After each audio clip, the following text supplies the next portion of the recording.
Hey everyone, welcome back. Tonight, I've got a story that'll make you think twice about those late night road trips and the cheap motels you find along the way. This one comes from a truck driver named Earl, a guy who's seen more of the back roads of America than most of us have seen sunsets. So, buckle up, because Earl's story, Check In Without a Name, is a real creeper. Earl was hauling a load of, well, it doesn't matter what he was hauling. What matters is that he was pushing hard to make a delivery in Atlanta. He was already behind schedule. Rain was coming down in sheets, and his eyelids felt like they were lined with lead. It was after 2 a.m. when he saw the flickering neon sign of the Evergreen Inn, a place that looked like it hadn't seen a fresh coat of paint since the Eisenhower administration. He figured, what the hell? A few hours of sleep is better than running my rig into a ditch.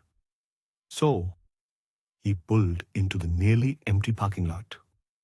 The only other vehicle was an old pickup truck, caked in mud, parked way in the back. Earl trudged up to the front desk, bell jingling weakly as he entered. Behind the counter sat an old woman, her face etched with more lines than a road map. Her eyes were unsettling. They seemed to look right through him, like he was a ghost already. Room for one, Earl mumbled, wiping the rain off his face. The woman didn't say a word. She just slid a registration card across the counter. It was one of those old school ones, the kind with the carbon copy underneath. Earl filled it out. Name, address, license plate, the usual. Except when he got to the signature line, he paused. Something felt wrong, like cold breeze whispering a warning. He shook it off, blaming it on fatigue, and scrawled his name. The woman took the card, never breaking eye contact. Still silent, she took a key from the wall behind her, room 21, and slid it across the counter. Earl paid in cash, no receipt offered, and headed down the dimly lit hallway. Room 21 was exactly what you'd expect. Musty, with floral wallpaper peeling at the edges.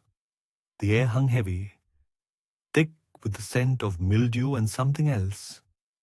Something faintly metallic, like old blood. He tossed his bag on the bed, not bothering to unpack. All he wanted was sleep. But sleep didn't come easy. Every creak of the floorboards, every drip from the leaky faucet, amplified in the silence. He tossed and turned, a growing unease settling in his gut.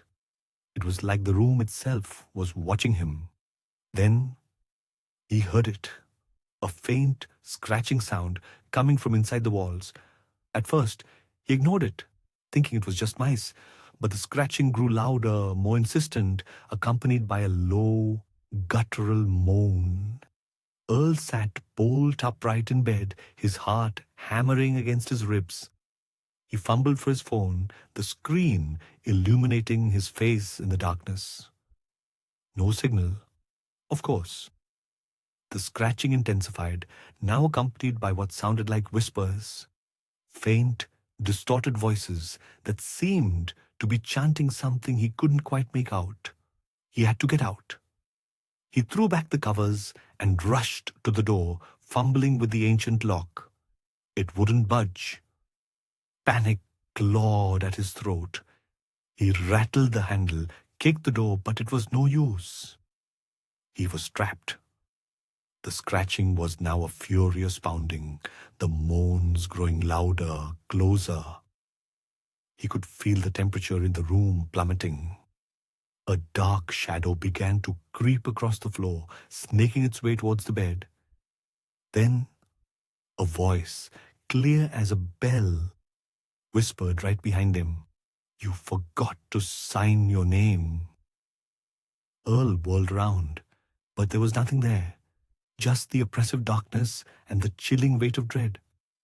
He squeezed his eyes shut and began banging on the door. He screamed for help.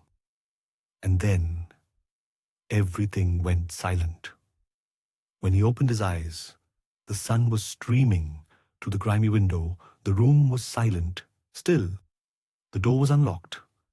He stumbled out of the room and practically ran to the front desk. The old woman was still there, her eyes just as unsettling as before. "I want my money back," Earl croaked, his voice hoarse. "That room is haunted." The woman didn't react. She just stared at him, her gaze unwavering. "I want my money back, and I'm calling the cops," Earl repeated, his voice gaining strength. The woman finally spoke, her voice raspy, like dry leaves skittering across pavement. "You never checked in." Earl stared at her, confused. "What are you talking about? I filled out the registration card. I paid you."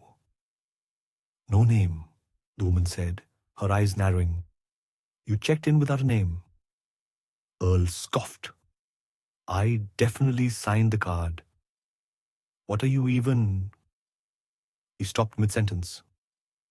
A cold dread washed over him as he remembered the hesitation he felt when he went to sign the card. Had he actually signed it? He reached for the registration card on the counter, but it wasn't there.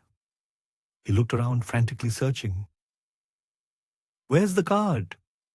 Where's my information?" he demanded. The woman simply pointed to a dusty ledger behind the counter. "We only keep records of registered guests," she said. Earl peered at the ledger.